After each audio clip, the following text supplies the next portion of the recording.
अन्य किसी उपासना या किसी अन्य देवी देवता का आश्रय किसी भी प्रलोभन से न ले तो सर्वस्व की प्राप्ति आचार्य कृपा से ही हो जाती है। आचार्य प्रकट होते ही हैं रस देने के लिए, पर हमारे हृदय में इसलिए वो रस नहीं आ पा रहा कि हमारा मन कहीं और है, वचन कुछ और निकल रहे हैं, क्रियाएं कुछ और हो रही हैं, अभी शरणागति परिपक्व नहीं हुई। कितने करुणा में जागृत में भय दुख की तो बात जाने दो, स्वप्न में भय नहीं होने देते।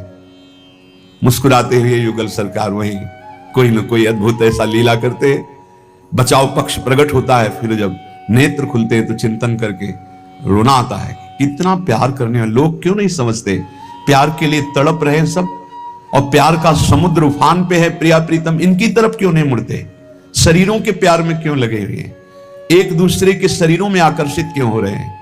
ये भगवान की विचित्र मोहिनी माया है, जो मार्ग मिलने पर भी प्रिया प्रीतम की तरफ हम नहीं बढ़ पा रहे। सच्ची मानिए स्वप्न में भी दुख नहीं होने देते, बड़े कृपा।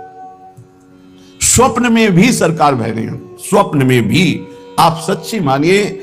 यहां हम देखते हैं कि मन तड़पता है कि कोई हमें प्यार करे, ये सब पूरे जगत की बात है, पशु पक्षी सब, क्योंकि सब प्रेम स्वरूप भगवान के अंश हैं, तो सबको प्रेम। हम आपसे प्रार्थना करते हैं, एक बार हमारी बात मान लीजिए, हमारे गुरुजनों की, हमारे शास्त्र की, प्रेम समुद्र है हमारे प्रभु।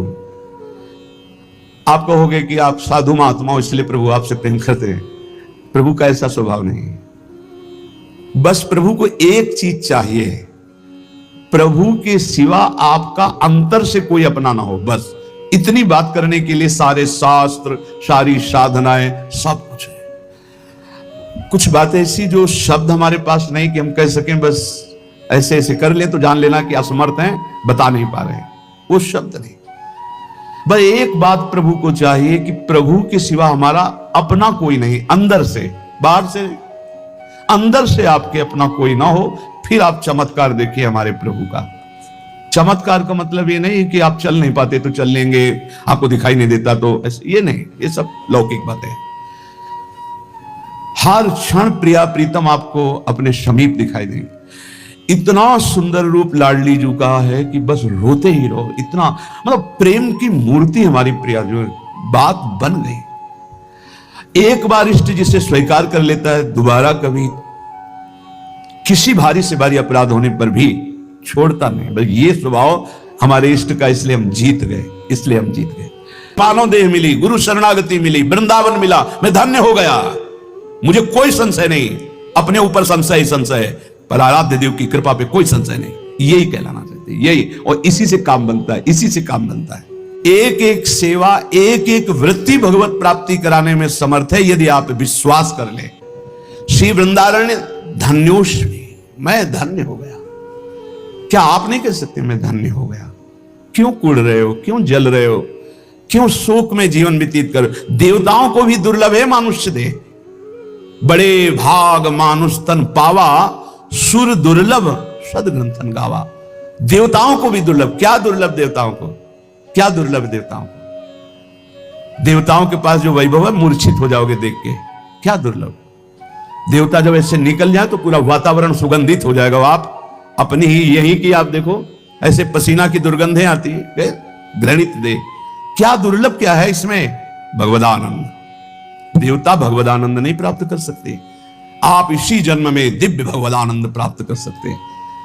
अभी तो वैराग्य का आनंद नहीं अनुभव में आया है, त्याग का आनंद नहीं आया है, वैराग्य का आनंद, भगवदानंद, अभी तो भोगानंद यही आपको ललचाए हुए है, आज तक तृप्त नहीं हुए, आज तक घृणा नहीं हुई भोगों से, दुर्भाग्य है। भगवदानंद तो अब आप शास्त्र धाम की महिमा, नाम की महिमा, प्रभु की कृपा की महिमा वर्णन करें, इस पर विश्वास करें कि मुझे मेरी साधना से नहीं, इनकी श्री वृंदारण्य धन्योष्मी, मैं धन्य हो गया। महत्वत कृपा, आपकी महत कृपा से पात्रितोष में मुझे पात्र बना दिया।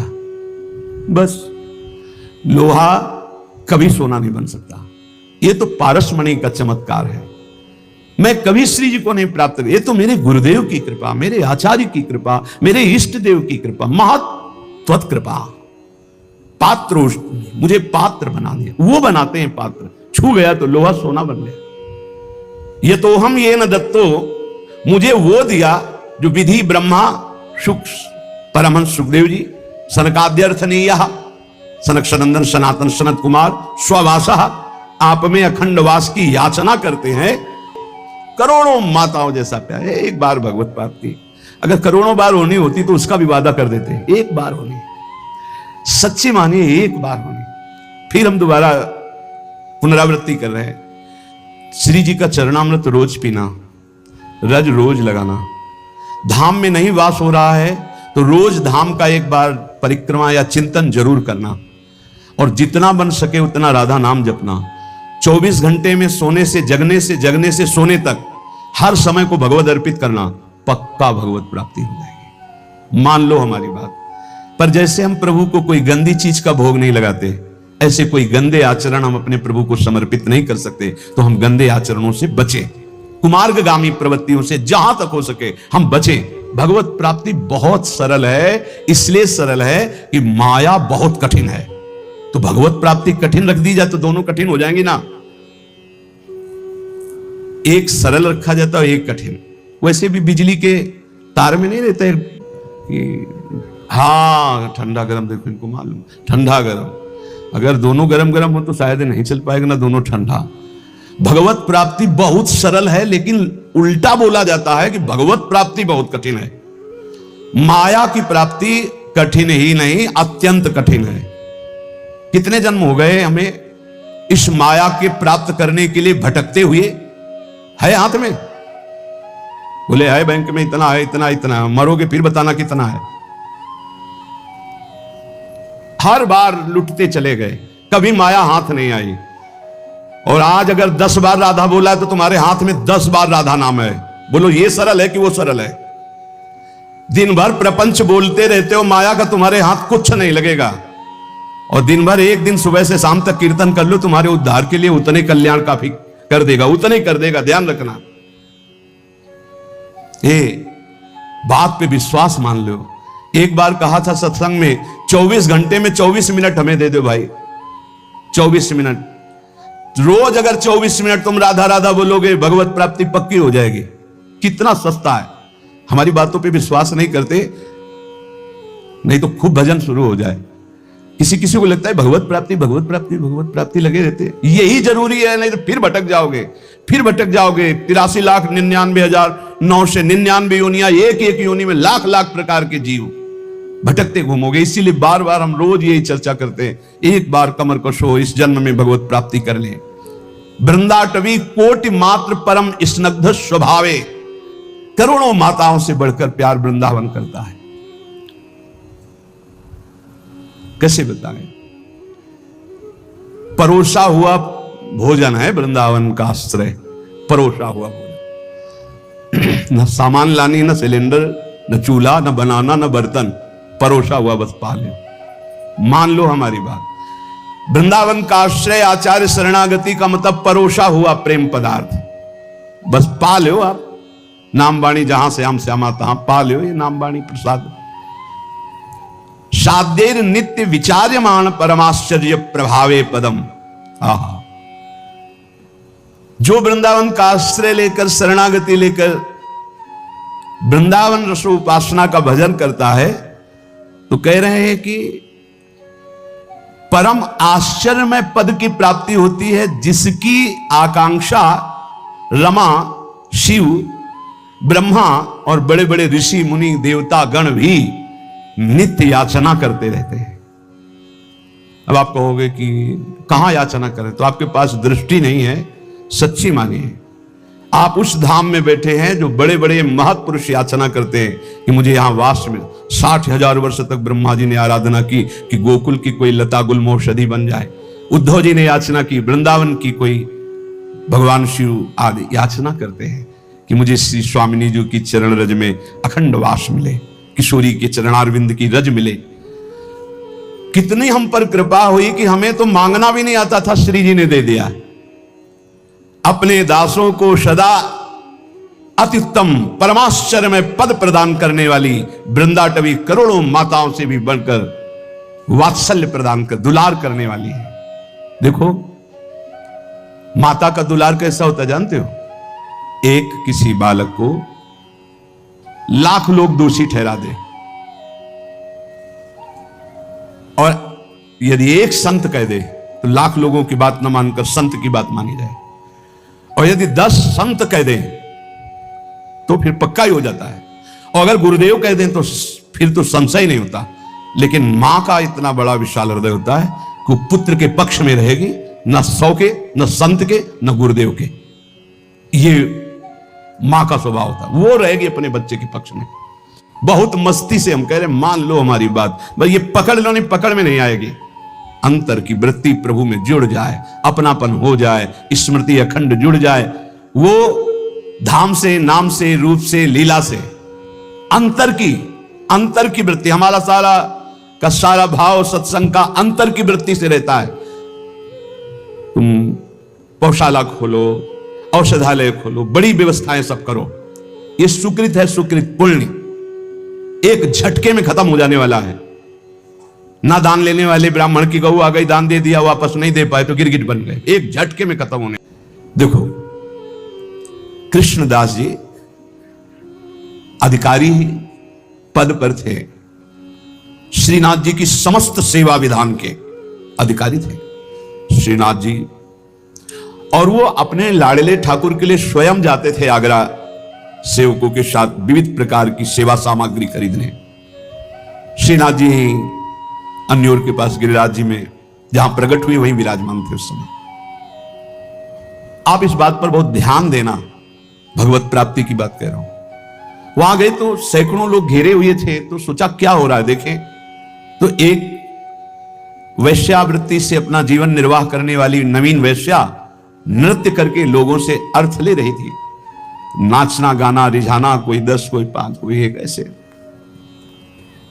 कृष्णदास जी वयोवृद्ध थे, महापुरुष, भगवत सखा है, नित्य सखा है, बहुत उच्च कोटि के महापुरुष, कोई साधारण नहीं। वैश्या को देखा, उसकी हाव भाव चातुरी, उसका बोलना, उसका चितवन निकाला ठाकुर जी के सेवा वाले से 10 रुपया। वैश्या ने देखा कि संत है, पर बड़े रिझवार संत हैं, 10 रुपया फिर निकाला। अब वैश्या की तो दृष्टि उन्हीं पे जम गई, 2-3 बार नजदीक आए, उनका 1000 मुद्राएं देंगे। अरे उनका मालिक आदेश करो, कहां है? बोले पूरे परिकर सहित जहां हमारा विश्राम स्थल वहां, अब तुम केवल हमें दिखाओ। 1000 मुद्रा में तो पूरे परिकर सहित गान बजा नृत्य देखा। ठीक है, उनके परिकर से कहा कि 1000 मुद्राएं सब आपस में बांट लो, और वैश्या से कहा मेरे बादशाह के सामने तुम्हें नाचना है, तुम जितनी संपत्ति कहोगे उतनी दे, केवल नाचना है। हमारा तो जीवन कृतार्थ हो गया। आप कौन हो? काम बोले कुछ परिचय नहीं, बस मेरे साथ चलना है, और तुम्हारे परिकर का कोई नहीं चलेगा। इनको जितना आप कहो हम अर्थ दे दें, जिनसे इनका जीवन निर्वाह होगा, और तुम हमारे साथ चलो। ऐसा ही अधिकारी थे, खूब वैभव था। अब तो पूरे गिरिराज जी में, ब्रज में फैल गया कि बुढ़ापा बुद्धि बदल रही है। भाई देखो माया का प्रताप। कृष्णदास जी अधिकारी एक नवीन अवस्था की वैश्या आगरा से लाए भाई, लेकिन संतों का उद्देश्य जो होता है वो कोई बिरला ही जान पाता है। अपनी कुटिया के बगल में एक झोपड़ी बनवाई, विराज रहे, और ब्रज के समस्त महान कुंडों का स्नान करवाया। फिर सुंदर पद पूर्ण रूप से अपनी रस रीति से गाना सिखाया उसे, ऐसे गायन किया जाए, और अपनी रस रीति के वाद्य। एक दिन कहा चलो आज अपने बादशाह के सामने हम पेश करते हैं, तुमको वैसे ही पेश होना है जैसे बादशाह के सामने पेश हुआ जाता है। अगर मेरे साहब रीझ गए तो जन्म जन्म की बिगड़ी तेरी बन जाएगी। अभी तक नहीं बताया था किसके पास ले जा रहे, बोले चल और देख, ये मत समझना कि मेरे बादशाह मूर्ति है, साक्षात विराजमान है। उसने कहा मुझे तो पैसे से मतलब है, वो मनमानी पैसा देंगे, बस तू रिझा दे। और श्रीनाथ जी के पास जाके कहा प्रभु जब जब आगरा गए हैं तो आपकी पसंद की चीज लाए हैं, आज एक पसंद की वस्तु हम लाए और आपको भेंट कर रहे हैं, स्वीकार करो। वो श्रीनाथ जी को नमन करके जीव ही नृत्य शुरू किया और पूरा पद गाया। पद गा के जीव ही ऐसे किया और ऐसे देखा, कूट मनमथ मन मथा, करोड़ करोड़ काम को मूर्छित कर देने वाले अधरों पर बंशी, विशाल नेत्र, बंक कटाक्ष, एक मुस्कान में मर गए, प्राण निकल गए, उसी क्षण निकल गए, परम पद को प्राप्त। क्या है भगवत प्राप्ति? क्या किया इसने अभी तक? वैश्या, संसार के भोगों में लिप्त एक महात्मा की बात मान ली तो भगवत प्राप्ति हो गई। दूसरा, जीवन भर शरीर बेच करके ढेर सारा वैभव एकत्रित किया था। यौवन अवस्था की उतार अवस्था थी वैश्या की। गांव के बाहर महल था, बहुत सुंदर वाटिका पुष्पों की थी। एक संत मंडली जिनके साथ आचार्य चरण भी थे, वहां से निकली तो बोले, आज रात्रि कोई पवित्र स्थान हो तो हमें बताओ जहां अपने ठाकुर विराजमान करें और वहां आरती पूजा करके भोग लगाएं, ठाकुर जी को विश्राम करें। तो कुछ उद्दंड लोग थे, उन्होंने कहा हाँ बहुत पवित्र स्थान है, वो जो बगीचा देख रहे हो ना वो परम पवित्र ही है, क्योंकि वहां वैश्या अपने मित्रों के साथ हास्य विलास ऐसे करती रहती थी।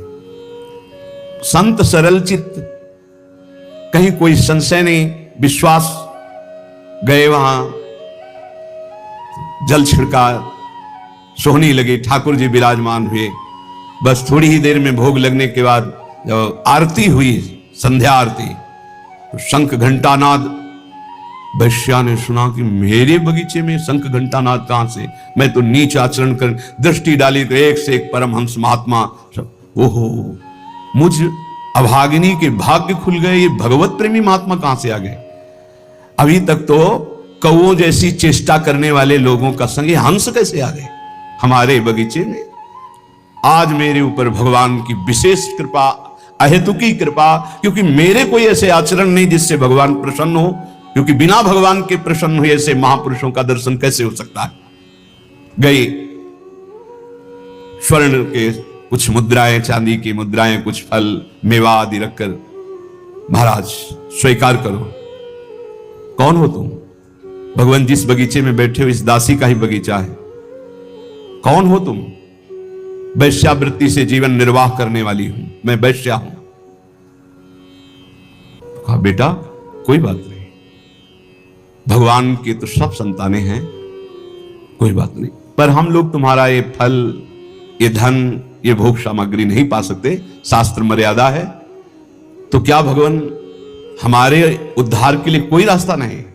कहा है, तुम सब संपत्ति, आभूषण ये बेच करके एक रत्नों का हार बनाओ और रंगनाथ जी के माथे पे धारण करो, सारे पाप नष्ट हो जाएंगे, तुम्हें भगवत प्राप्ति हो जाएगी। और आज से वैश्यावृत्ति बंद। और भगवान वचन देती हूं, आज तक कभी ऐसा आनंद प्राप्त ही नहीं हुआ था संत समागम का। वचन देती हूं कभी अब इस शरीर को अपवित्र नहीं करूंगी। और सब आभूषण जो जो वैभव बेचने वाला था बेच करके, फिर उसके मन में आया कि क्या मुझे मंदिर में जाने दिया जाएगा?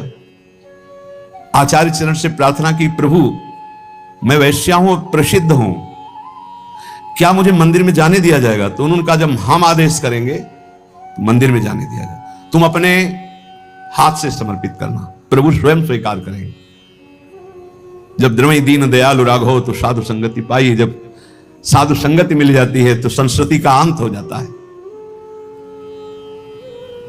सबको आश्चर्यचकित था, इतनी नीच आचरण करने वाली अपने हाथ से कैसे भगवान के मस्तक पर, मुकुट पर? आचार्य चरण ने कहा जब तैयार हो गया मुकुट, चलो। जीव ही आगे चलना हुआ, रुक गई। भगवान मेरा पाप, मेरा पिंड नहीं छोड़ रहे। क्या हुआ? मैं रजस्वला हो गई। अब कैसे? कर तुम अकर तुम अन्यथा कर तुम, सर्वसमर्थ आचार्य, इष्ट से भी ज्यादा। तो सब लोगों ने सुन लिया था, रजस्वला स्त्री का भगवद श्री विग्रह स्पर्श करना निषेध है, क्योंकि वह पवित्र थी। कहा चलो चलो जाओ। सबने रोका, प्रभु आप आचार्य हैं, आप कैसा? अगर रंगनाथ जी स्वीकार कर रहे हैं तो तुम्हें किसी को रोकने की जरूरत नहीं, और रंगनाथ जी स्वीकार करें इसका प्रमाण होगा कि सर झुका देंगे। बेटा तू जा।